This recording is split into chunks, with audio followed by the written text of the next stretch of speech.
The soft man does not arrive through failure or weakness in the traditional sense. He is produced slowly and deliberately by a world that mistakes comfort for progress and ease for enlightenment. He is born into a climate where friction has been engineered out of daily life, where inconvenience is treated as injustice, and where pain is framed not as a teacher, but as an enemy to be eliminated at all costs. This man does not lack potential. That is the tragedy. He lacks pressure. He grows up insulated from consequence, buffered from discomfort, and rewarded for avoidance rather than endurance.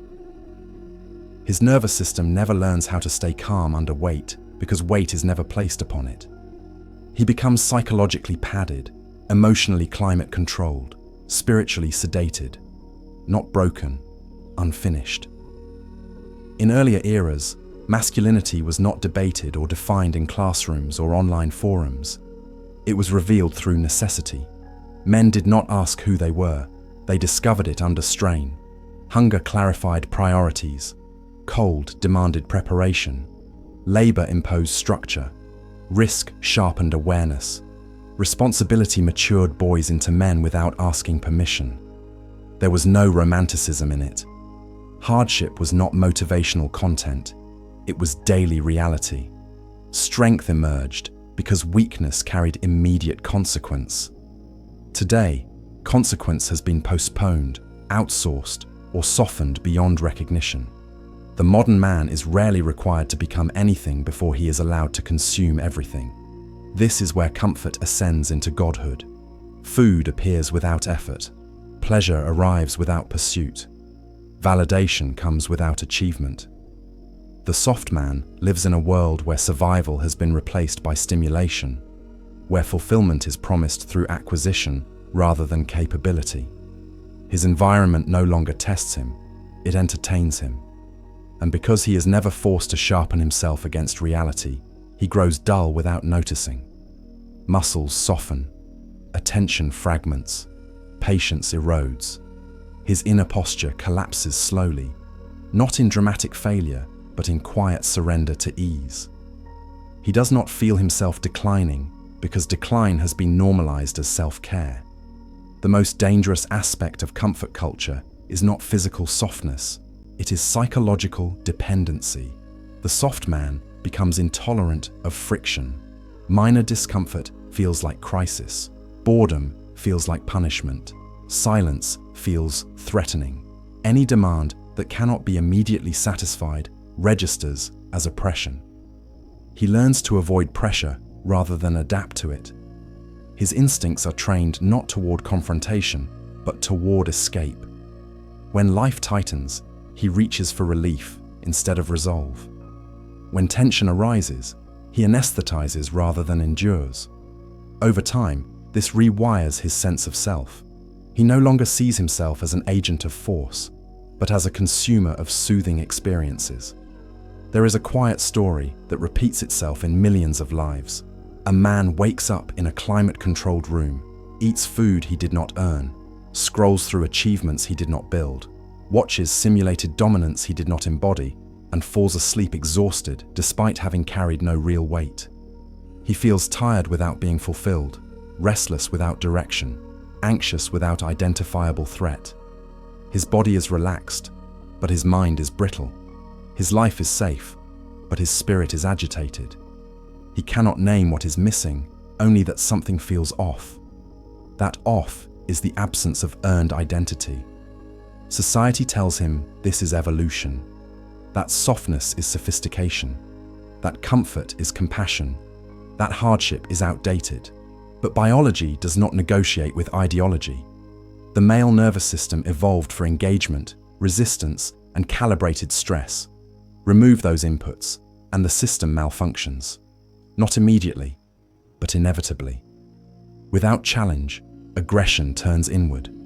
Without struggle, energy stagnates. Without responsibility, desire becomes corrosive. The soft man begins to experience the symptoms of a life without edges, anxiety without cause, depression without tragedy, anger without direction. He feels weak but cannot explain why, because nothing overtly bad has happened to him. This is how masculinity erodes, not through attack, but through insulation. The soft man is not defeated. He is preserved into irrelevance. He is kept comfortable enough to never rebel, stimulated enough to never reflect, and distracted enough to never notice the slow decay of his internal structure. He does not lose his masculinity in a single moment. He trades it away gradually in exchange for convenience, ease, and the promise of a painless life. And by the time he realizes something has been lost, he no longer possesses the hardness required to retrieve it. This is the birth of the soft man, not evil, not malicious, simply untested and therefore unformed. Once comfort has dethroned struggle, pleasure takes its place as the primary organizing force of a man's life. This is where the soft man stops merely avoiding discomfort and begins actively pursuing stimulation, not as reward, but as regulation. Pleasure becomes his coping mechanism, his compass, and eventually his cage. He no longer asks, "What must I become?" He asks, "What will make this feeling go away?" And in that subtle shift, desire moves from servant to master. Masculinity does not collapse all at once. It dissolves as self-control is traded for relief. The modern man is surrounded by reward with no resistance. Dopamine is no longer earned through effort, risk, or competence. It is delivered instantly, endlessly, and without demand. Pornographic imagery, hyper-palatable food, algorithmic entertainment, substances, casual intimacy, each one offers the same promise: pleasure without transformation. The soft man consumes these not because they satisfy him, but because they interrupt discomfort. He reaches for stimulation the way a child reaches for sugar, reflexively, unconsciously, compulsively. Over time, his brain is trained to expect payoff without struggle, climax without courtship, validation without merit. His tolerance for effort shrinks while his appetite for intensity grows. This is where desire begins to rot the spine. Masculinity requires containment, the ability to hold energy without leaking it into impulse. The soft man lacks this container. He does not direct his desire, he discharges it. Every urge is obeyed, every craving is indulged, every tension is released prematurely. Lust becomes his primary mode of engagement with the world. He is no longer pulled forward by mission, but dragged sideways by impulse. His will weakens not because he chooses evil, but because he never practices restraint. Discipline, like muscle, atrophies when unused. The effects appear subtly at first. He becomes irritable when pleasure is delayed. He struggles with boredom. He avoids silence. He seeks constant novelty. His emotional range narrows. Either stimulation or emptiness, nothing in between. He confuses intensity for meaning and sensation for fulfillment. Relationships become transactional. Sex becomes performance rather than polarity. Intimacy becomes anxiety-ridden because his nervous system has been conditioned for fantasy, not presence. What once would have been fuel for creation becomes leakage. Energy spilled in private rituals that leave no legacy. There is a deep humiliation embedded in this pattern, though the soft man rarely articulates it. He consumes images of dominance while living passively. He watches strength instead of developing it. He fantasizes about control while avoiding responsibility. This creates an internal contradiction, and contradiction breeds resentment. Not just toward women or society, but toward himself. The more pleasure he consumes without becoming stronger, the more he senses, at an instinctual level, that he is betraying his own potential. This self-contempt does not motivate him, it paralyzes him. He numbs it with more pleasure. Sexual weakness is not the cause here, it is the symptom. When desire is unmastered, the body follows. Performance issues, low drive, compulsive use, confusion around attraction, these are not mysteries. They are the biological consequences of chronic overstimulation without containment. The soft man's nervous system is exhausted, not empowered. His arousal is divorced from purpose. His libido, once meant to drive conquest and creation, is reduced to a repetitive loop of release and regret. He feels drained, yet restless, empty, yet overstimulated. This is how pleasure pacifies the male. A man chasing comfort and dopamine will never challenge the structures that feed him. He is manageable, predictable, sedated by stimulation. His anger is diffused through screens. His ambition is dulled by indulgence. His edge is rounded off until he no longer poses a threat, not to others, but to stagnation. He becomes safe, agreeable, and fundamentally replaceable. Not because he lacks intelligence or talent, but because he surrendered his discipline to desire. The soft man believes pleasure is freedom. In truth, it is containment. The leash is invisible, but the range of motion is small. He moves only where stimulation pulls him. And until desire is subordinated to purpose, masculinity remains fragmented, strong in fantasy, weak in reality. Masculinity does not return through nostalgia, aesthetics, or borrowed bravado. It returns the same way it was originally forged, through voluntary resistance. The dangerous man is not created by accident or motivation. He is rebuilt through conscious opposition to the comforts that softened him. This is the dividing line. This is where the soft man either continues his slow decay under the illusion of safety or accepts a harsher truth. Strength must be chosen daily, or it disappears quietly. Not through hatred of pleasure, but through hierarchy. Not through chaos, but through structure. He stops asking what feels good and begins asking what builds capacity. The first correction is internal and uncompromising.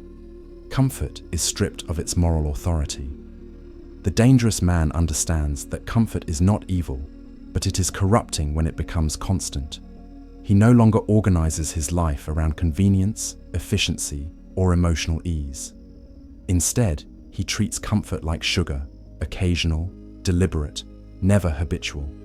He reintroduces friction by design. Physical hardship returns to his life as calibration, not punishment. He trains under load. He chooses resistance. He subjects his body to stresses that demand adaptation, not for aesthetics, not for validation, but to restore trust in himself. Every rep, every cold exposure, every long walk under fatigue reinforces the same internal truth. I can carry weight without breaking. The body hardens and the mind follows. But physical hardness alone is insufficient. The soft man often mistakes exhaustion for progress. The dangerous man understands that masculinity collapses primarily at the neurological and psychological level. This is where the real work begins. Stimulation is reduced aggressively. Dopamine is no longer allowed to spike without effort. Pornography, endless scrolling, compulsive consumption. These are not treated as moral failures, but as leaks, energy hemorrhages that must be sealed. The man learns to sit inside urges without obeying them. Desire is no longer something to eliminate, but something to hold. Tension becomes training. Boredom becomes discipline. Silence becomes a weapon. Where the soft man sought immediate release, the dangerous man builds containment. This containment restores polarity, internally and externally. Sexual energy is no longer wasted in isolation or fantasy. It is redirected into creation, ambition, and presence.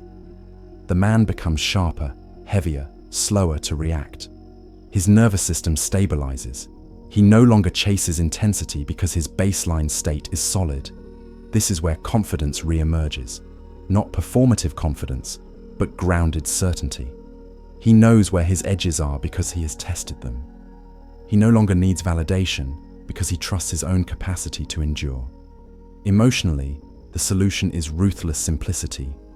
The dangerous man stops outsourcing regulation. He does not use pleasure to numb stress, women to soothe insecurity, or distraction to escape discomfort. He absorbs pressure without panic. He allows emotions to pass without granting them authority. Anger becomes fuel instead of volatility.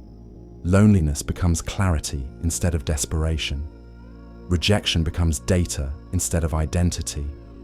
Responsibility is no longer framed as oppression. It is claimed as proof of competence. This emotional hardness is what separates strength from instability.